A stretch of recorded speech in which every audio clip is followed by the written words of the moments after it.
Welcome to Cash Call. Listen live as expert sales trainers give actionable feedback on real calls while you learn coaching tips directly from the professionals. Cash Call, everybody. Dale Archdekin Brian Curtis back for another week. Oh my God, I can't believe I missed me, Brian. What about you?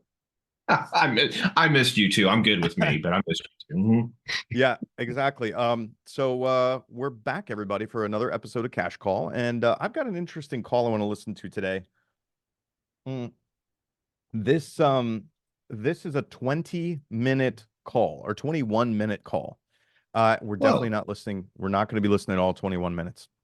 I'm glad to hear that. Yeah, so I'm going to start playing it, and I just want to lay out the scenario for everybody listening. What this is it's an agent who is calling a lead who registered on their website. Now, this agent works for a team or broker who is also a builder. So they have their own projects, right, that they represent, and they also sell residential resale properties like the rest of everybody else listening to this. So, of course, this recording is of a lead that registered on one of the properties that this team represents. So, I'm just giving that backstory, and I'm going to jump in here and play, and then you're going to let me know if I did it correctly and shared my sound properly. And I'm using two different screens. My one computer took a crap, so I'm running it off my laptop over here and trying to play it here. So if I crash a satellite, just let me know. Excellent. So far, so good, Dale. So far, so good. You give me a thumbs up when you hear it. We were just looking around to maybe come back south some. So we know that your community is safe for hurricanes, but So she's talking about the community, right, that she's interested in. She already had looked at their community previously, is what she said at the beginning of the call, and that it was too expensive. And she's just going to reiterate that now. So she's coming back after a long time and looking at this community again. Got it. The condos were like $14,000 a year. And between the CDD, the HOA, the Master Association fee, it was absolutely unaffordable. I don't know. Okay, so we're only a minute and 11 into the call. The agent had opened the call by saying, hey, I saw you registered on our community site, wanted to see what questions I could answer for you. And then she proceeds to talk about her history, right? Looked at it before, it's too expensive, condo fees are too high, right? And this is where we're at now. So let's listen to what the agent didn't really get too many words in. The lead has really taken over the call. But I just want to, let's listen to what the salesperson does, and then I have some advice. And how people are doing that. So when I saw that there's new homes now from $325, I thought maybe we should own a small single family or a small villa. Are the fees any less? Because we own a small villa up here, or a single family, actually. Yeah, we definitely, we've got, we just built, we have a section of townhomes that just went up. No townhomes.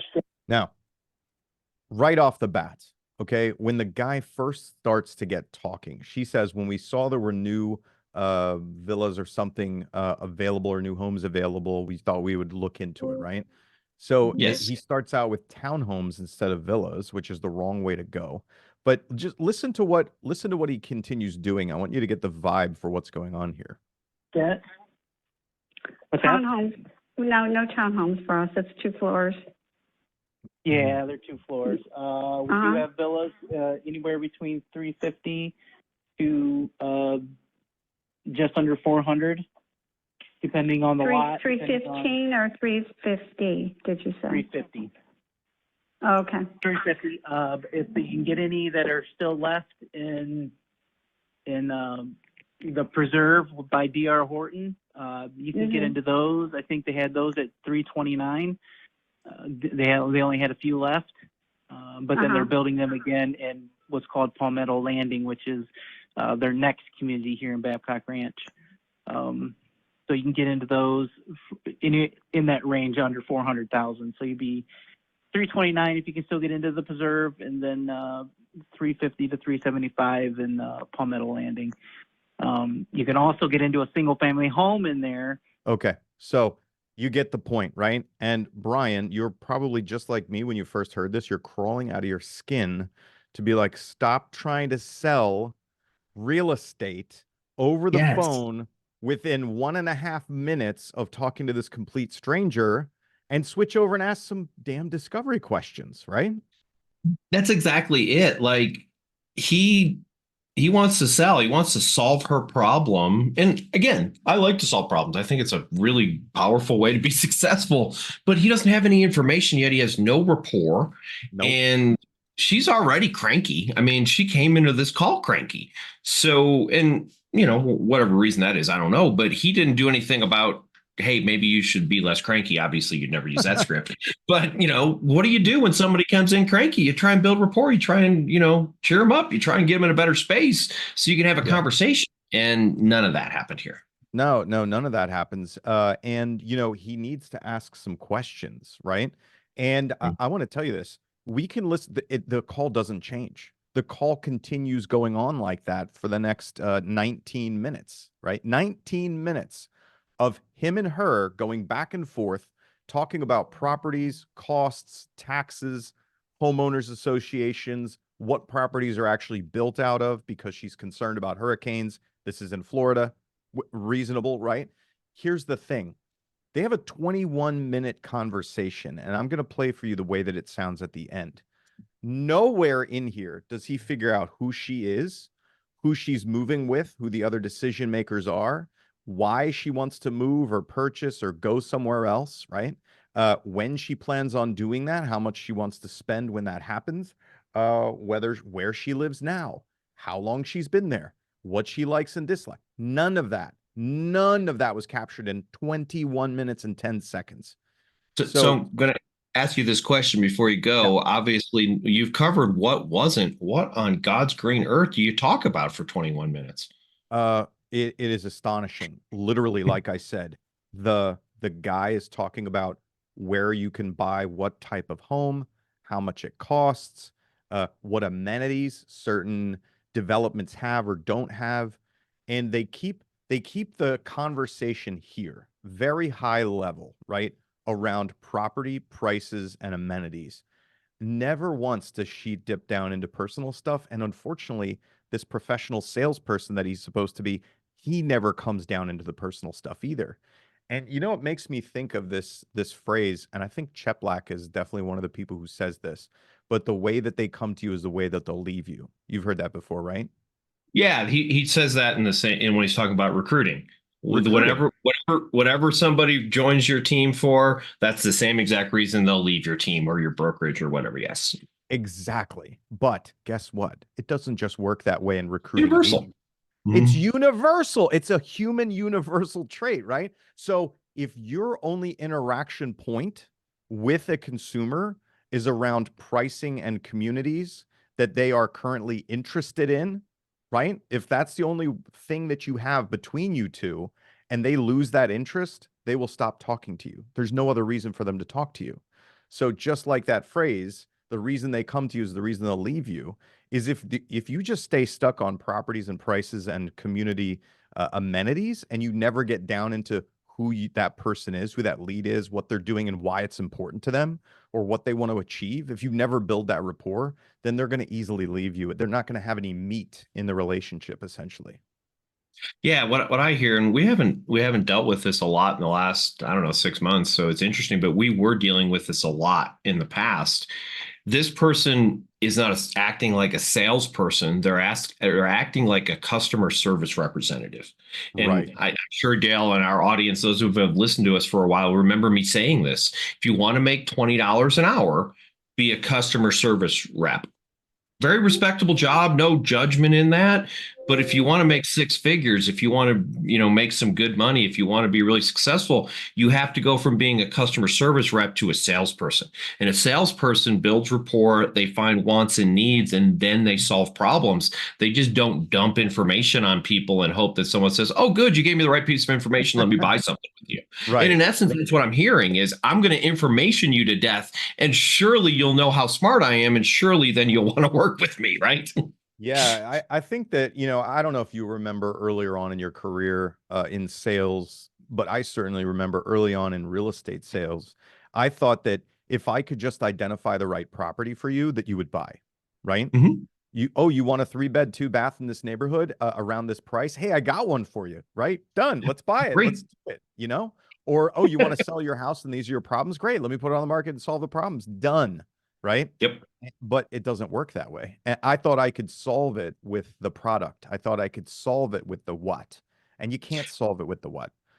Yeah. Here's one of my favorite things to say, Dale. And I don't know how you feel about this way, but I honestly believe this. I have never sold a house. In other words, I never feel like I had someone walk into a house that wasn't interested in that house, and my magical words got someone to write a $500,000 check. First of all, I don't want that responsibility. And second of all, I never did it. It just, that seems really hard. You know, if I'm selling something for $500, I might talk somebody into buying it. And if it ends up, it's no big deal, then who cares? But you're not going to sell a house to somebody. No, I think the most You got to that sell I've us. Yeah, no, you never sold you don't sell a house, really. They decide to buy a house. Yeah. So I would say the most that I've ever done is when working with buyers, bringing back up to them a property that they had previously looked at but decided against, right? And maybe we sat down, I brought it back up again. We work on what boxes we could get checked if we couldn't get them all checked, right? Or Yeah. using the strategy of, okay, got it. Well, we don't want to buy any of these, but these are your top two. How much would you pay for number one? How much would you pay for number two? Can I go offer that to them? Right. So I think that there's definitely ways that we can facilitate somebody making that decision, or maybe even reconsidering their position. But no, we never sold a house. It's just not, it doesn't make sense. Yeah. Okay, I want to jump down to the end here. So just know that there was never any rapport built. The guy literally knows absolutely nothing about this person. Now, somehow he managed to winkle out 21 minutes of this woman's time, right? And he stays in the conversation with her. So listen to what happened down near the end. I was going to move to 20 minutes in. Here's the risk that we run into. Watch this. We have no rapport.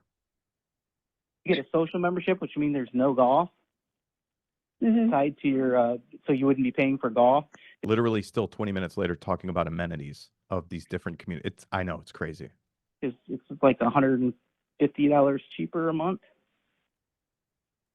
Cheaper? What is it? It's still high. You're still going to be around $600 a Listen month for it. for an HOA. Holy moly. Because they have so many amenities. It's, all the rest of the amenities, because they're going to have on top of your HOA fee, right? No, that's your HOA fee. What is your impatience? Well, you're doing it to me. I'm sorry. He wants me to get done with this. No problem. Oh, right, John, for a I'll second. call you.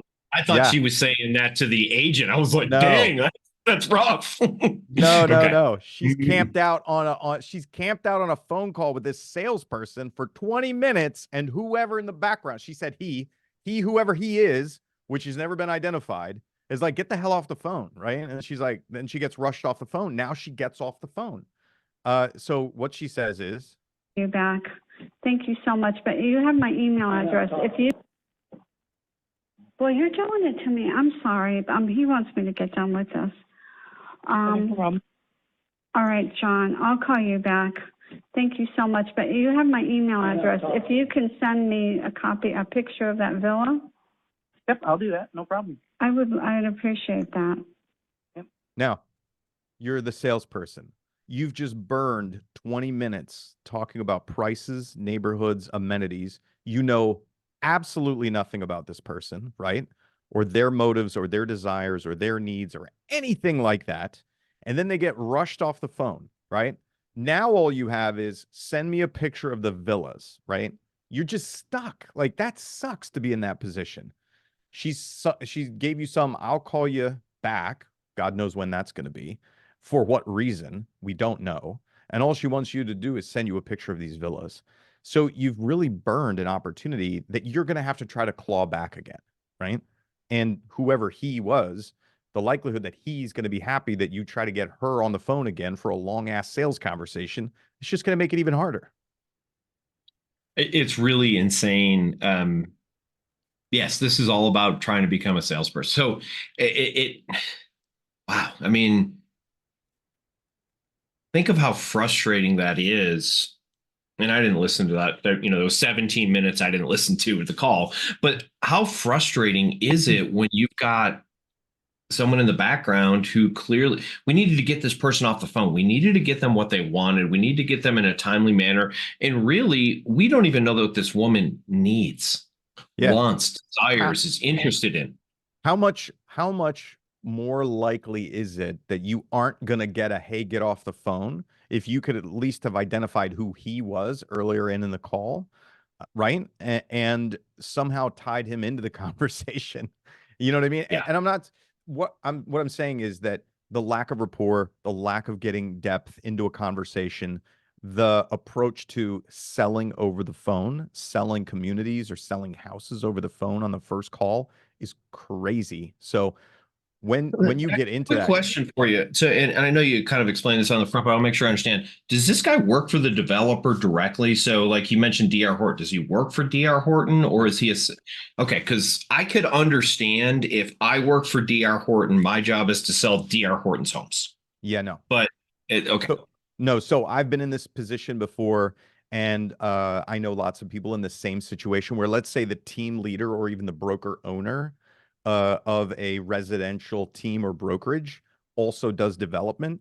So they'll have their Mhm. own developments, right? They may have a project here, a project over there, but we can sell anybody's stuff, you know? So they're this salesperson, it's that situation where he's not dedicated for any one particular community, but this lead came in on one of the broker's communities. And so he's Got it. going to sell her anything, right? If that community doesn't have what she needs, he could sell her anything anywhere. The problem is he just kept talking about houses and developments and communities that they literally were like, have you ever seen two dudes who don't know how to talk about feelings talk to each other, and it's Oh completely God. surface level stuff, you know what I mean? It was like that kind of conversation. All they did is talked about numbers and amenities, almost like talking about their respective football teams or something. There was no connection. It was crazy. Yeah, and so my biggest takeaway here is, there's things that you've got to do during a call. The very, very first one, you've got to build rapport, no matter what. I don't care. I don't care. The end. I'm not going to go any deeper than that. Right. The second thing you've got to do is do some discovery. And if, it's this, Dale and I talk about it. I say the 6 W's, but it's the same thing that Dale says. It's who, what, where, why, when, and how, or how much, however you want to look at that. And some version of that has to happen on a phone call. Any phone call longer than 2 minutes, some version of that discovery has to happen. Yep, Like absolutely. less than 2 minutes, you don't have time. But, and it really just comes down to is when you pick up the phone, whether you're outgoing or incoming, what is your objective? And if you don't know what your objective is, you'll just do this. You'll drive around like this guy did. My objective on the phone call, I want to build some rapport. I want to do some discovery, and I want to set an appointment. And if those things, and then I like to button it up. If I do those things during a phone call, that's a successful phone call. My favorite phone call is when I build rapport, do good discovery, set an appointment, and button it up. That to me is perfect. Now, I don't know if I ever made a perfect phone call, but those are the outlines of what you want to do. And if you're watching us and you don't have a plan going into a phone call, think about that, because you're going to end up like this guy. Sometimes you're going to be great at it. Like you and I both do stuff off the top of our cut, just kind of like this. Sometimes we're off the cuff kind of guys. We respect that, but not in the most important part of my business, which in my opinion, for every real estate agent is lead generation. It's lead generation, lead follow-up. You have to have a plan there. It has to be solid. Yeah. Excellent. What do you have for us today, Brian? We're running near the end, so I'm going to just kind of start playing. This is a relatively short phone call. It's interesting to watch what this guy does, and he makes some mistakes along the way. And I think this is a perfect example of a phone call that we thought would be that at an outside view, it looks great, but there's lots of room for improvement. So I'm just going to leave it there. Make sure I hit share sound, and give me a thumbs up when you can hear me. Yellow. Yeah. So, Realtor.com wanted me to reach out to you about an inquiry you had on a property. Yeah. There was two of them I had messaged, or one of them I had messaged about, and then another one that I think I'd accidentally just hit the deal for the information or whatever. So I want to start here, and I know we're only 20 seconds into this phone call. There's a little bit more because I cut out the person's name. But that's basically all I did is I cut out the person's name and the brokerage. You heard the rest of the intro. This is why intro scripts are so important. Because if you don't say the right thing going into the call, we end up going, I don't know, you tell me. I don't know, you tell me. Well, it's like we're passing the ball back and forth to figure out who's gonna give us the thing we want.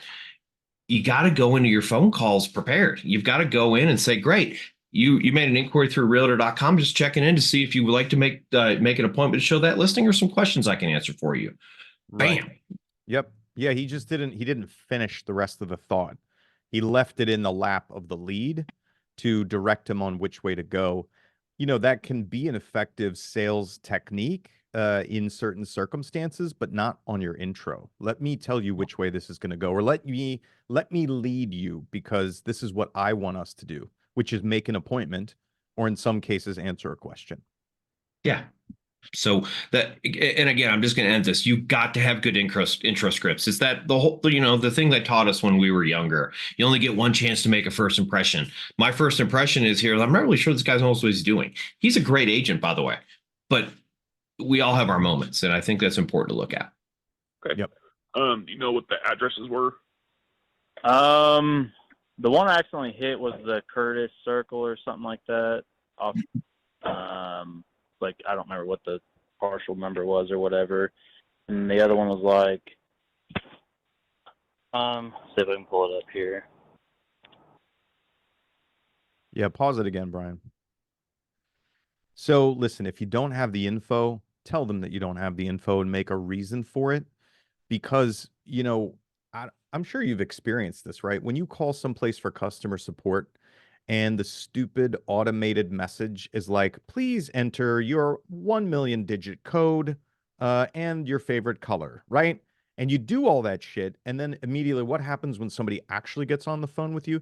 They're like, hi, I'd love your $1 million digit code and your favorite color, please. And you're like, I just did that shit. What? Oh, you people don't talk to each other? Same situation. The guys on realtor.com, the agent did a good job by saying realtor.com asked me to reach out to you about these properties. That part was great. Realtor.com, right? Said, reach out to you because you made an inquiry on these properties. Now, I'm the lead. And I'm like, great. So you have them in front of you.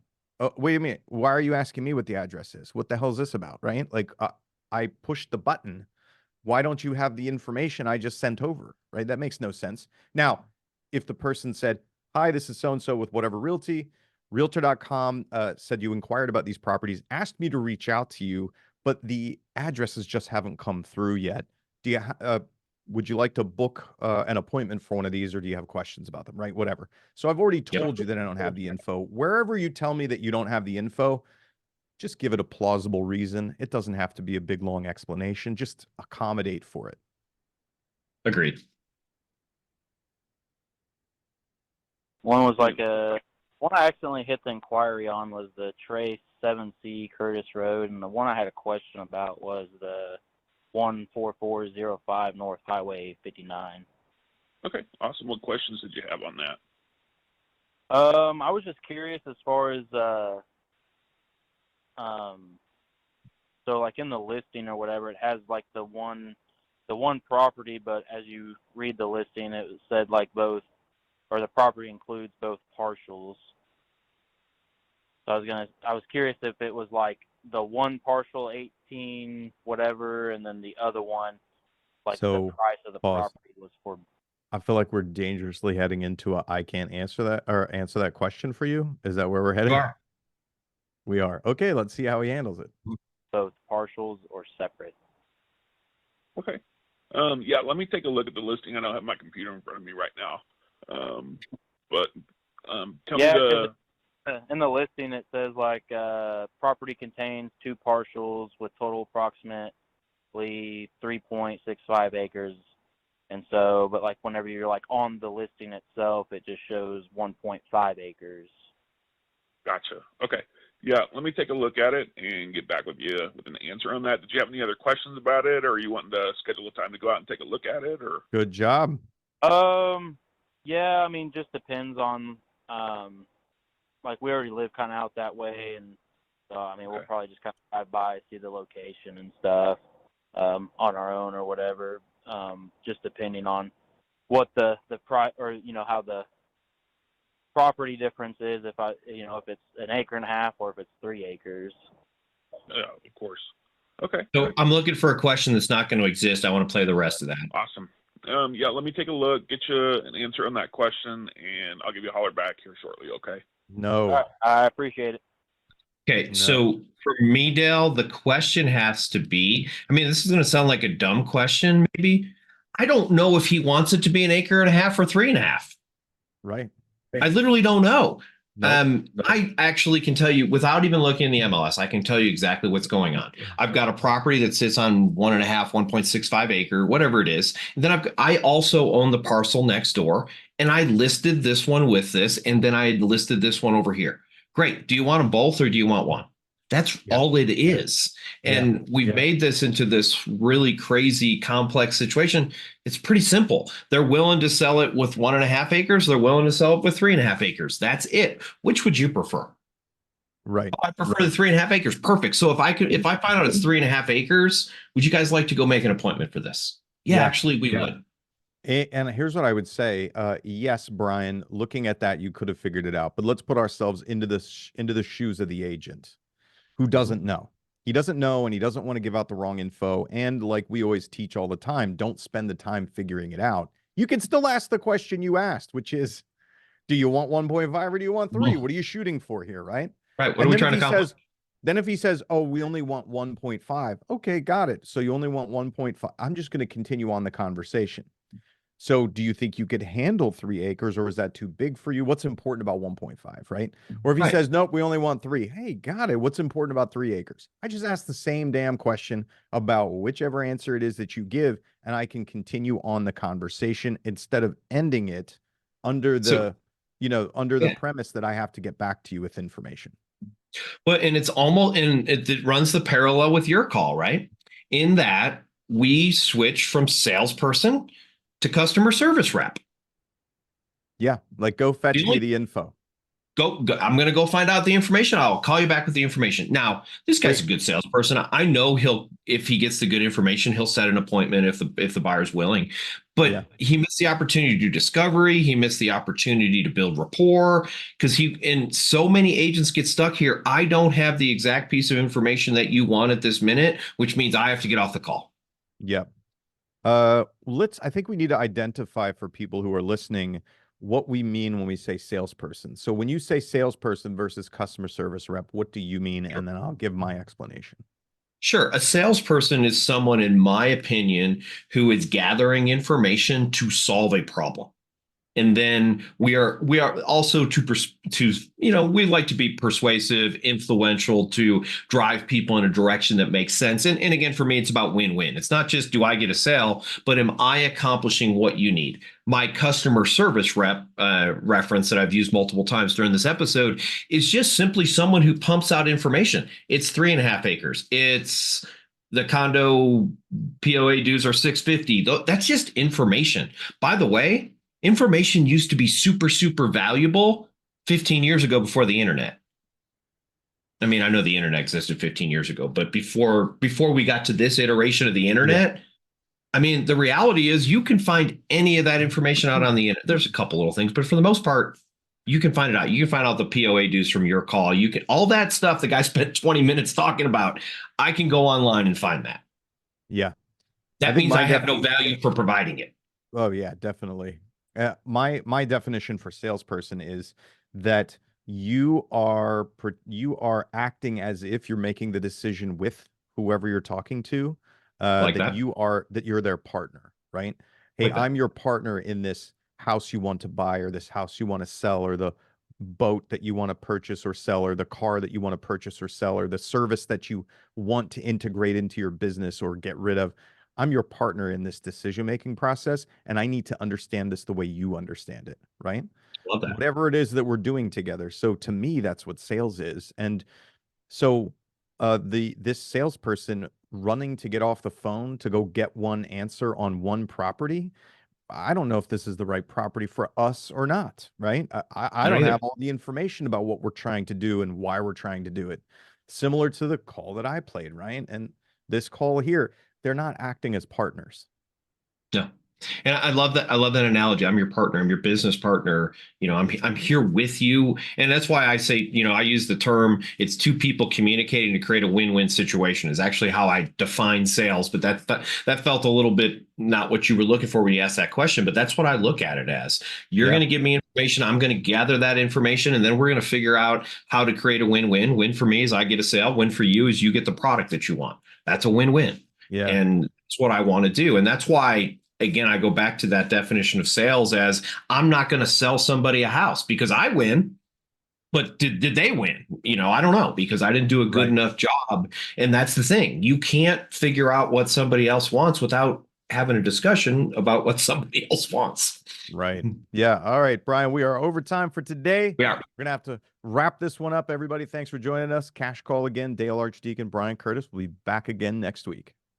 Thanks, everybody. Thanks for listening to Cash Call today. If you like what you heard, come check us out at smartsalescoaching.com, and we'll be back again next week.